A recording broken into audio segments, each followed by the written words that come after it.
खुलुमबाय लोगोफोर, नोंथांमोनखौ आंनि बिटिआर निउसआव फिन बरायबाय आरो जायफोर आंनि चेनेलखौ साबस्क्राइब खालामाखै अन्नानै साबस्क्राइब खालामदो।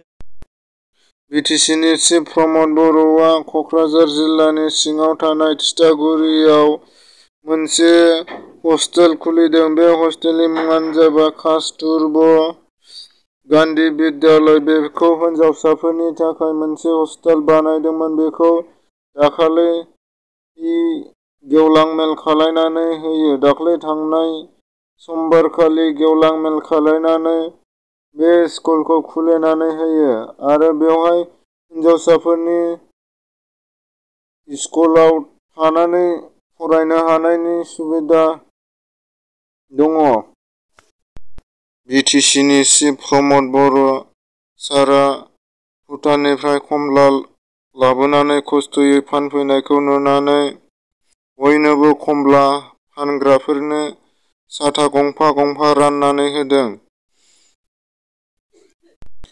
मानसिफ्रा सोरबा सोरबा वाट्सएपखौ एग्रि खालायबाय आरो सोरबा सोरबा एग्रि खालायाखै। माबोरै एग्रि खालायनांगौ जेनेबा एग्रि अपसनखौ माबोरै मोनहोनो, जेनेबा एग्रि अपसनखौ मोनाखैबा मबाइलाव थानाय वाट्सएप एप्सखौ आनइनस्टल खालायनानै इनस्टल खालायफिनबानो सिगां बायदि वाट्सएपखौ खुलिफिनबानो मोननाय जाहैगोन। ओमफ्राय माखासे वाट्सएपनि बुस्थुफोरखौ फेसबुकआव शेयार खालायगोन होननानै गोबां मानसिफ्रानो दावराव जागासिनो दं। जेनेबा नाम्बारफोरखौ शेयार खालायगोन नामा सन्देह खालायदों। जेनेबा मेसेज हरनायफोरखौ शेयार खालायगोन नामा, बेफोरखौ शेयार खालाया होननानै वाट्सएपनिफ्रायनो बुंनाय जाखादों। जेनेबा वाट्सएपआव थानाय माखासे ग्रुपफोर, जेनेबा मानसिफोरजों SMS गेलेनाय, पार्सनेल गेलेनाय, बेफोरखौ शेयार खालामनाय नङा। जेनेबा आरो वाट्सएपनि लकेसन बेखौबो मोननो हाया, बेखौबो होनो हानाय नङा।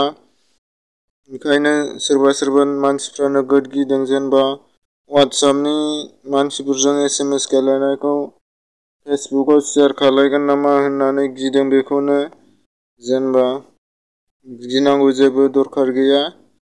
वाट्सएपआव शेयार खालाया, जेनेबा वाट्सएपनि बुस्थुफोरखौ फेसबुकआव शेयार खालायनाय नङा। माखासे बुस्थुफोरखौल' शेयार खालायगोन, जेनेबा पार्सनेल बुस्थुफोरखौ शेयार खालायनाय नङा। कभिड-19नि भेक्सिनखौ मैया गुवाहाटियाव लाबोनाय जाहैबाय। जेनेबा मैया फ्लाइटजों लाबोनानै गुवाहाटियाव बाहायनो थाखाय जेनेबा मेडिकेलफ्राव हरनाय जाहैगोन। गुवाहाटिनिफ्राय माखासे जेनेबा देहा फाहामगिरिफोरनो, जेनेबा डाक्टार नार्सफोरनो बेफोरनो हरनाय जाग्रोगोन सिगां। पाब्लिकआ फैसाजों बायनानै मोनथ'नायनि एलाव होथ'वाखै। नांगौबा एसे उनाव होगोन। जेनेबा दाख्लै बावैनो माखासे निउसफोराव बुंखादों। राजनाथ हादरसायाव सन्जिब नार्जारि बिथाङा ADIG नि मासियाव थिसन जानायखौ BJSMआ साबायखर जासिदों। बर'नि गेजेराव ADIG CM जानो हानायखौ गोजोननाय मोनदों आरो बेनि थाखायनो BJSMआ साबायखर बावदों। आंनि चेनेलखौ साबस्क्राइब खालायदो आरो बे खाथिनि बेल आइकन बेलखौबो थुनानै होदो जाहाथे मोजां भिडिअआ थाबनो सहैनाय बायदि।